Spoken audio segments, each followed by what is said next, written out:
Shalom. Puji nama Tuhan, kita kembali pada ibadah online GPKD Victory.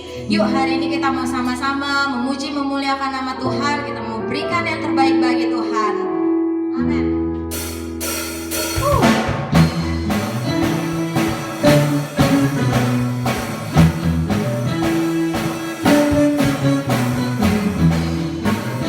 Kita bersuka cita bersama-sama.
Mari kita siapkan hati kita. Kita mau lebih dalam lagi menyembah Tuhan.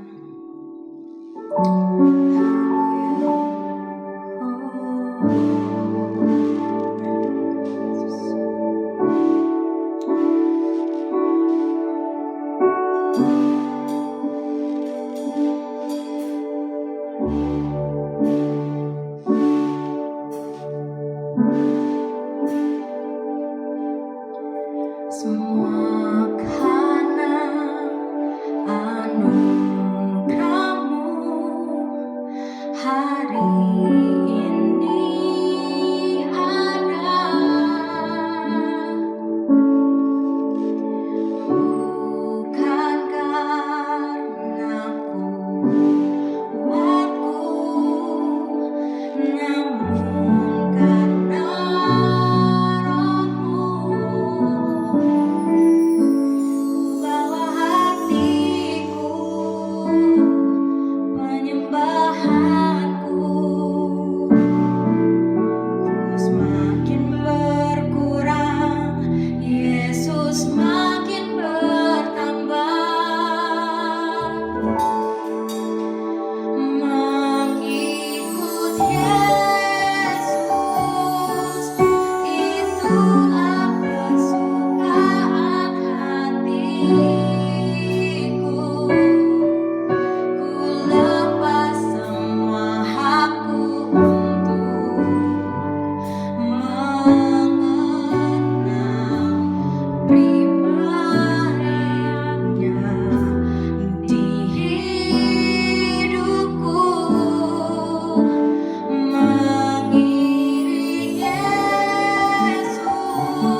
Syukur kami ya Bapa. Terima kasih.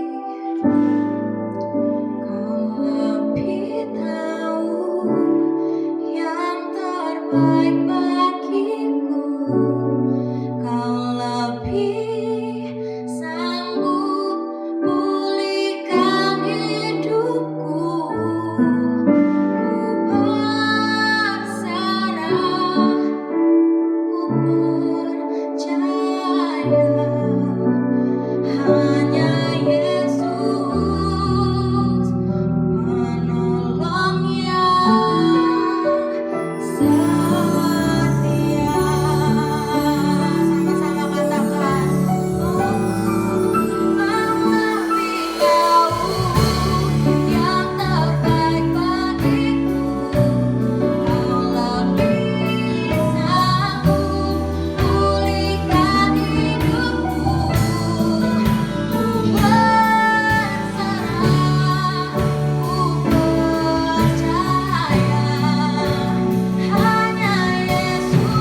hanya Yesus penolong yang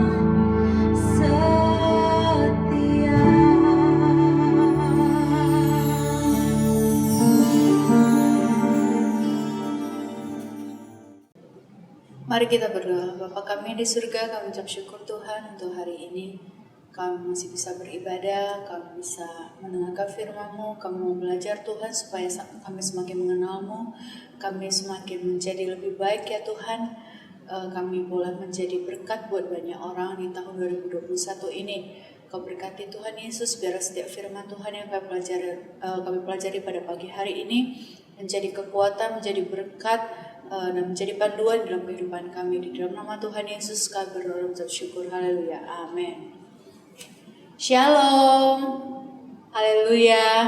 Saya yakin bahwa kita semua yang sudah memasuki tahun 2021 ini dengan damai sejahtera, dengan pengharapan di dalam Tuhan, akan selalu bersuka cita, akan selalu bersemangat, akan selalu semakin hari berusaha untuk menjadi semakin baik, bukan hanya untuk Tuhan tetapi untuk semua orang di sekitar kita. Amin, haleluya. Nah, hari ini kita akan belajar satu tema atau satu topik, satu pelajaran yang luar biasa, yaitu hidupku adalah pengaruh. Jadi di sini kita mau sama-sama belajar supaya hidup kita menjadi lebih berarti, lebih bermakna. Karena hidup kita akan menjadi lebih berarti dan lebih bermakna ketika kita bisa menghasilkan sesuatu yang memberikan sebuah dampak atau pengaruh yang baik dan benar kepada orang lain. Yuk sama-sama kita tanya diri kita sendiri, kita review diri kita sendiri. Pengaruh apa yang sudah kita lakukan sejak kita memasuki tahun 2021? Kalau sudah, ayo kita usahakan lagi supaya setiap hari hidup kita menjadi hidup yang lebih baik. Supaya setiap hari hidup kita menjadi hidup yang lebih berarti dan bermakna. Dan juga yuk kita jadikan hidup kita supaya hidup kita memiliki pengaruh yang baik dan benar. Dan pengaruh itu hanya akan datang, atau pengaruh yang baik dan benar itu hanya ada di dalam sifat Tuhan Allah kita, yaitu sifat Tuhan Yesus. Tuhan Allah kita adalah kasih. Di dalam firman Tuhan 1 Korintus 13 ayat 13 dikatakan bahwa demikianlah tinggal ketiga hal ini, yaitu iman, pengharapan, dan kasih. Dan yang paling besar di antaranya ialah kasih. Jadi di dalam Tuhan kita boleh beriman kepada Tuhan, kita bisa berharap kepada Tuhan karena di dalam Tuhan ada pengharapan. Tapi kita juga harus memiliki sifat Tuhan, yaitu kasih, karena Tuhan Maha Pengasih. Hari ini, yuk kita sama-sama belajar bagaimana cara kita memiliki kasih itu, sehingga kasih itu bisa membuat hidup kita menjadi hidup yang berpengaruh. Karena hidup kita adalah pengaruh. Sama-sama kita belajar, kita mau baca firman Tuhan, kita buka di dalam Matius 22 ayat 37 sampai 40. Jadi ceritanya tuh di dalam firman Tuhan ini dituliskan ketika ada pertanyaan dari ahli Farisi dan ahli Saduki kepada Tuhan Yesus ketika itu untuk mencobai Tuhan. Ahli Farisi atau ahli Saduki pada saat itu adalah para ahli-ahli Taurat yang sudah belajar hukum Taurat, yang sudah menghafal semua hukum Taurat, yang sudah mengetahui setiap aturan hukum Taurat. Ya, jadi tapi mereka mau mencobai Yesus ketika itu dengan pertanyaan yang luar biasa, tapi Tuhan Yesus menjawabnya dengan luar biasa lagi. Yuk, sama-sama baca Matius 22 ayat 37 sampai 40. Jawab Yesus kepadanya, "Kasihilah Tuhan Allahmu dengan segenap hatimu dan dengan segenap jiwamu dan dengan segenap akal budimu. Itulah hukum yang terutama dan yang pertama.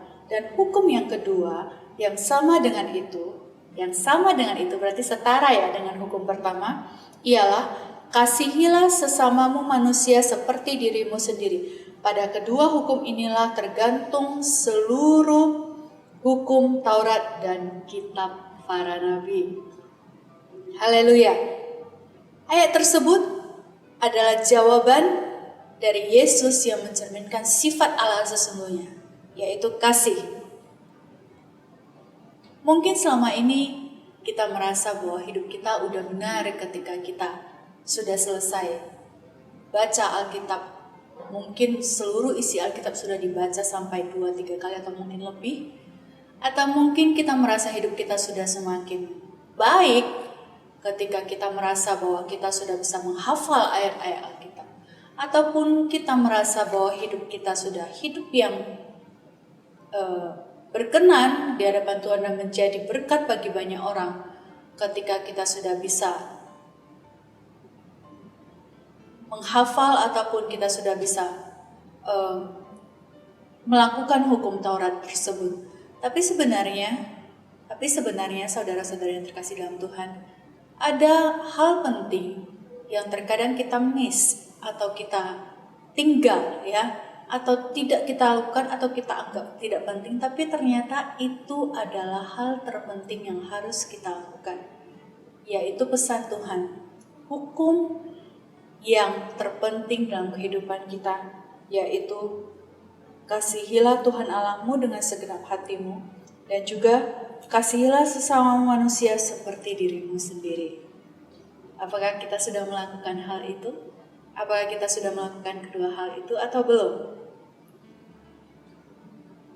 Apakah kita dengan membaca Alkitab setiap hari, kita menghafal ayat Alkitab setiap hari, itu salah satu cara kita untuk mengasihi Tuhan? Yes, that's right, gak ada yang salah.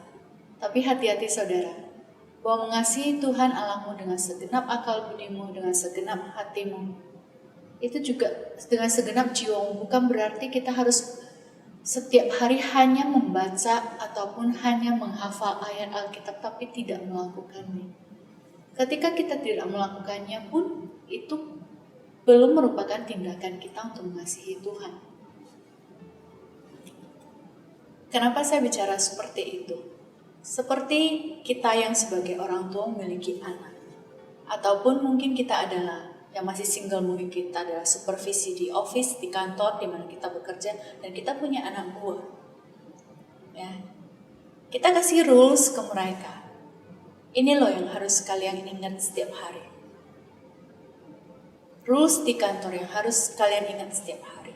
Setelah itu, mereka hafal, semuanya hafal. Bahkan sampai titik koma tidak ada yang salah. Urutan pun tidak ada yang salah. Terus apanya yang salah? Apa yang membuat kita sebagai orang tua ataupun sebagai supervisi yang merasa ada yang kurang? Atau hal itu belum menjadi sebuah tindakan atau sebuah pengaruh. Kenapa? Karena belum ada tindakannya. Belum ada yang dilakuin. That's why itu kenapa hal itu tidak akan menjadi pengaruh kalau kita tidak melakukannya. Oke. Nah, setelah itu di dalam ayat kedua, di dalam hukum kedua adalah kasihilah sesama manusia seperti dirimu sendiri.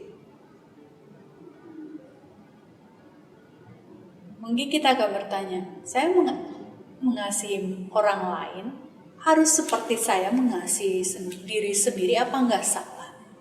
Harusnya saya mungkin itu wajar untuk lebih mengasihi diri sendiri daripada mengasihi orang lain juga. Maksudnya enggak harus sama gitu. Tapi di sini Tuhan menyampaikan bahwa kita harus melakukannya. Kenapa? Karena kita semua sebenarnya adalah sama di hadapan Tuhan. Apapun jabatan yang kita punya di kantor, di rumah, atau dimanapun, kalau di hadapan Tuhan kita semua adalah sama. Tidak ada yang berbeda. Terus mungkin kita akan bertanya, bagaimana kita bisa mengasihi orang lain? Bagaimana cara kita mengasihi orang lain? Kasih itu tidak hanya bisa kita ekspresikan lewat kata-kata. Bagus ketika kita mengekspresikan kasih itu lewat kata-kata. Tapi ada juga satu cara yang harus seimbang dengan apa yang kita perkatakan tentang kasih, yaitu tindakan. Jadi kita juga harus melakukan kasih itu kepada setiap orang di sekitar kita.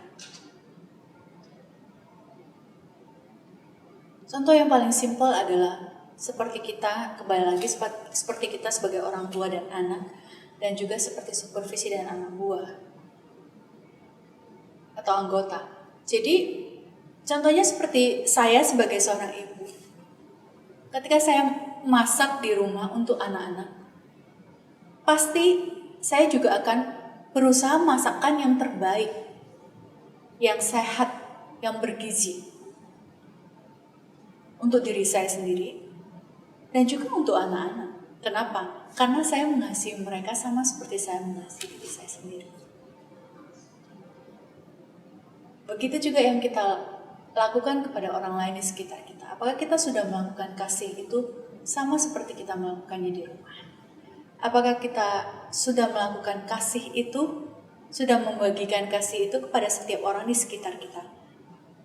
Seperti kita mengasihi diri kita sendiri. Selain itu, Tuhan juga memerintahkan ekspresi kasih kita kepada orang di sekitar kita, kepada orang lain, kepada sesama kita. Bukan hanya orang-orang terdekat kita, tapi kepada orang yang paling hina sekalipun Tuhan perintahkan kita untuk mengasihi mereka. Kalau kita baca di dalam Matius 25 ayat 32-46, Tuhan mengatakan bahwa ketika kita melakukan kasih itu kepada orang yang paling hina, itu sama dengan kita sudah melakukannya untuk Tuhan.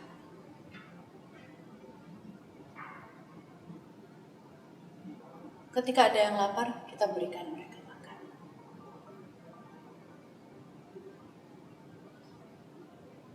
Ketika mereka butuh, didoakan. kita bagikan kasih kita doakan mereka. Ketika ada orang yang sedang lemah, kita kuatkan mereka. Ketika ada orang-orang yang sedang membutuhkan dan kita memiliki berkat secara jasmani yang mungkin kita bisa bagikan, ayo kita bagikan kepada orang-orang tersebut.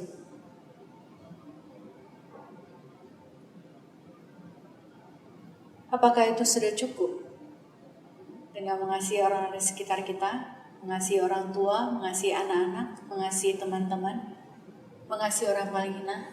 Apakah itu sudah cukup? Belum. Masih ada satu lagi yang harus kita kasihi sama seperti kita mengasihi diri sendiri, yaitu musuh.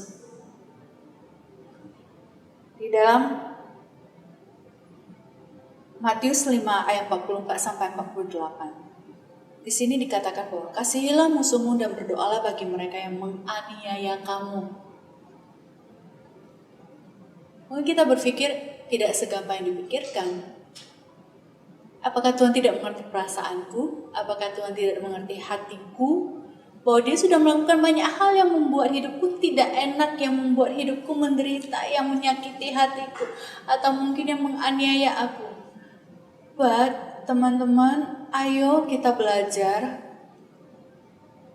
melakukan firman Tuhan. Kasihilah sesama manusia seperti dirimu sendiri. Kasihilah musuhmu. Sesama manusia itu ada berbagai aspek. Tadi keluarga dan teman-teman terdekat, ya. Terus habis itu juga mengasihi orang yang paling hina.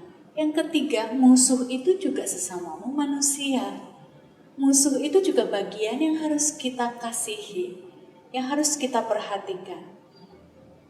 Tuhan dengan khusus mengatakan, kasihilah musuhmu dan berdoalah bagi mereka yang menganiaya kamu.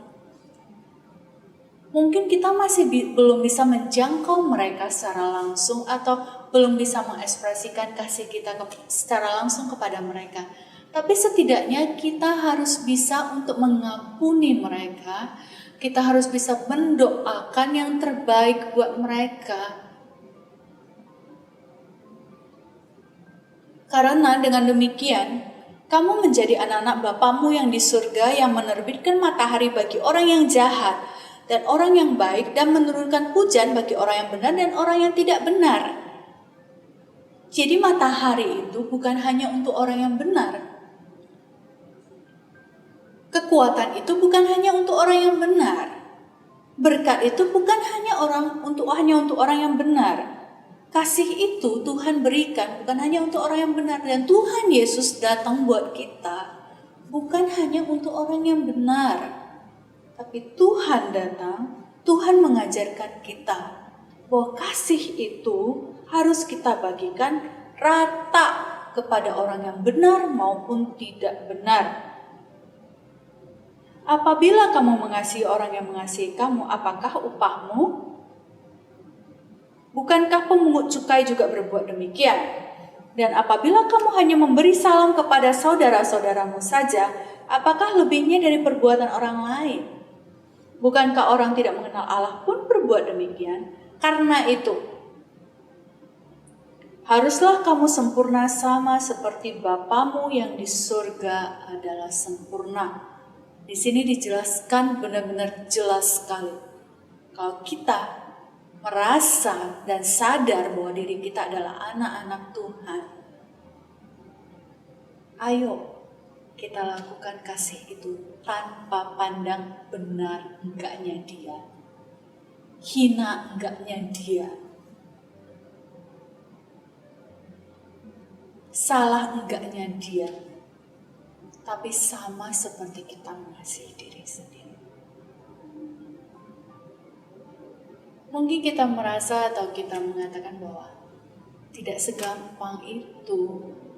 Memang tidak segampang itu. Lakukan pun mungkin tidak segampang itu.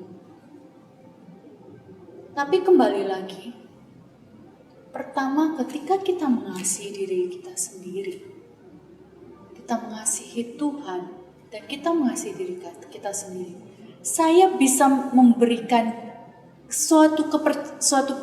suatu keyakinan dan kepercayaan bahwa sebenarnya kasih Tuhan itu jauh lebih besar. Kasih Tuhan kalau yang bertahta dalam kehidupan kita. Kasih Tuhan yang menguasai kehidupan kita. Dan kasih Tuhan yang membuat kita hari ini menjadi anak-anak Tuhan. Itu tidak akan membuat kita sulit untuk mendoakan dan memberkati musuh kita. Itu tidak akan sulit buat kita untuk menjadi berkat bagi orang-orang yang membutuhkan. Itu tidak akan sulit buat kita untuk mengampuni orang-orang yang menganiaya kita. Semakin kita dekat dengan Tuhan, semakin kita banyak mengadopsi sifatnya Bapa kita, semakin kita berusaha untuk menjadi semakin serupa dengan Tuhan. Otomatis kasih Tuhan itu yang akan kita praktekkan dan kita bagikan kepada semua orang. Kalau ada keseimbangan kasih kita kepada Tuhan dan juga kasih kita kepada sesama, pasti hidup kita akan menjadi hidup yang berpengaruh. Hidup kita akan menjadi hidup yang menjadi berkat buat banyak orang. Amin. Ayo sama-sama hari ini kita mengingatkan diri kita sendiri. Terima kasih Tuhan, Kau sudah mengingatkanku untuk menjadi seseorang yang memiliki kasih Tuhan, memiliki sifat Tuhan, untuk semakin berusaha untuk semakin serupa dengan Engkau. Ayo kita mengingatkan diri kita sendiri, supaya kita hidup berlandaskan kasih. Kita hidup melakukan hukum yang sudah Tuhan berikan, yaitu hukum kasih. Dan kita benar-benar menjadikan hidup kita menjadi hidup yang berpengaruh. Maka hari ini dan seterusnya, di mana kita akan melihat bagaimana hidup kita benar-benar menjadi hidup yang berarti. Hidup kita benar-benar menjadi hidup yang bermakna. Hidup kita benar-benar menjadi berkat buat banyak orang. Mari kita berdoa. Bapa kami yang di surga, saat ini Tuhan, terima kasih Engkau mengingatkan kami tentang kasih. Seberapa besarnya kasih Tuhan dalam kehidupan kami, itulah yang harus kami lakukan. Kami bagikan kepada orang-orang di sekitar kami supaya hidup kami menjadi hidup yang berpengaruh, hidup yang memberikan dampak kasih kepada setiap orang di sekitar kami. Tuhan, jikalau kami susah ataupun kami merasa ada yang menghalangi kami merasa bahwa tidak mudah untuk melakukannya, Tuhan, Kau berikan kami kekuatan, pertolongan dan bimbingan lewat Roh Kudus-Mu Tuhan. Ketika kami berjalan bersama dengan Roh Kudus untuk melakukan kasih ini, itu tidak akan sulit. Ketika kami berjalan bersama dengan Roh Kudus untuk mengerti betapa pentingnya kasih itu untuk dibagikan, itu tidak akan sulit kami lakukan. Karena ketika kami berjalan dengan Roh Kudus, ada Roh Kudus yang menolong kami. Karena kami berjalan dengan Roh Kudus, ada kekuatan supranatural yang mengalir dalam hidup kami. Ketika kami berjalan dengan Roh Kudus, sifat-sifat Allah ya Tuhan akan turun dalam kehidupan kami, sehingga hidup kami menjadi lebih berarti dan bermakna. Hidup kami bisa menjadi berkat buat banyak orang. Terima kasih Tuhan Yesus, kami serahkan hidup kami ke dalam tangan-Mu. Kau pimpin hidup kami Tuhan, supaya semakin hari hidup kami semakin serupa dengan Engkau. Di dalam nama Tuhan Yesus kami berdoa dan mengucap syukur. Haleluya. Amin.